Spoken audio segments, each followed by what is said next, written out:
afternoon, everyone. I'm gathered here today with the majority of the Republican caucus in the Senate, and we're here to talk a little bit about our priorities for this next General Assembly.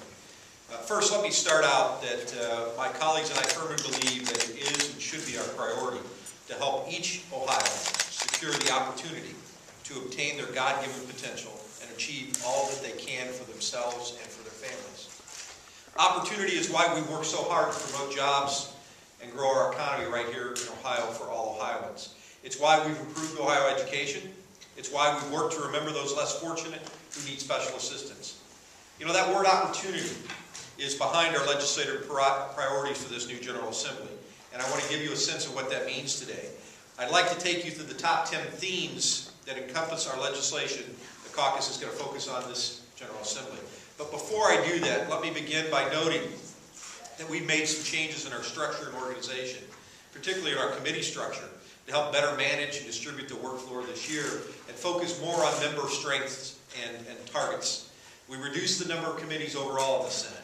We divided some of the committees that had a higher volume of bills so that members could more effectively and efficiently tackle the substantive policy proposals we anticipate. For example, we broke out our Medicaid from Health and Human Services.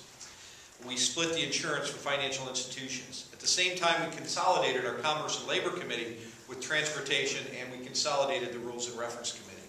To accommodate the major policy issues contained within the budget, we're going to have 5 finance subcommittees, which will include all of the members of the Senate again this year, so that every member of the Senate has an obligation and a responsibility and an opportunity to help frame this year's biennial budget. Education, general government, corrections, higher education, and workforce and economic development. You'll see that these changes are designed to help facilitate a robust agenda that continues to make our jobs and jobs itself our focus to move Ohio forward and promote opportunity.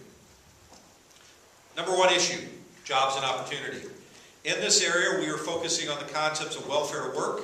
We want to coordinate the workforce training, benefit, and the recipients. We want to align the opportunities with the training with the jobs. We're also looking at specific legislation to expand the Workforce Development Revolving Loan Fund that the Senate put forward last year, Senate Bill 1. We want to look at STEM tax credits to encourage STEM graduates to stay in Ohio. We also want to continue focusing on the small business tax deduction, a tax deduction that we know, based on our experience, helps create and retain jobs in Ohio. Strengthening Ohio schools, education reform. We want to look at returning local control to local school districts through education deregulation. We want to eliminate unnecessary and costly burdens on local school districts that have not been promoting better results. We also want to look specifically at testing reform as part of deregulation. And our education chairwoman, Senator Lader, is going to continue having testing reform hearings as early as today and moving forward into next week. We're also looking forward to working on charter school reform, early childhood education, as well as our number 3 target, college affordability. We have not made it a secret that the Senate is calling for our colleges and universities around this state, particularly our public colleges and universities, to rise to the 5% Senate challenge. We want them simply to reduce student costs by 5% over this next biennium per year. The discussion is going to be, how are they going to do it?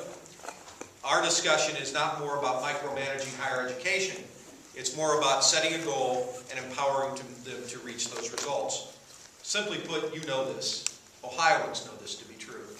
Higher education is rapidly pricing itself out of the marketplace for average Ohioans. We've got to stop that trend, and discussing whether it's going to be a 2 or 4 or 5 or a 0% increase every year over the past few years has not led to college affordability. The best solution is to start to reverse the trend of out of control, higher than the inflation average increases in college costs.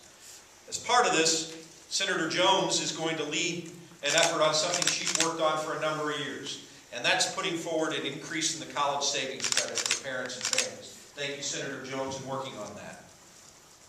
We're also going to work on protecting Ohioans. That's our number 4 topic, and that's increasing limitations on things like the rape statute of limitation.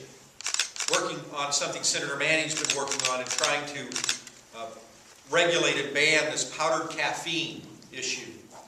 and something Senator Pack has worked on for a long time, is recognizing that our first responders have an increasing instance of post-traumatic stress disorder that should be subject to compensation. Specifically, we're looking at things like domestic protection orders, GPS tracking and civil commitment for violent sexual predators, providing benefits for volunteer police officers who are killed in the line of duty.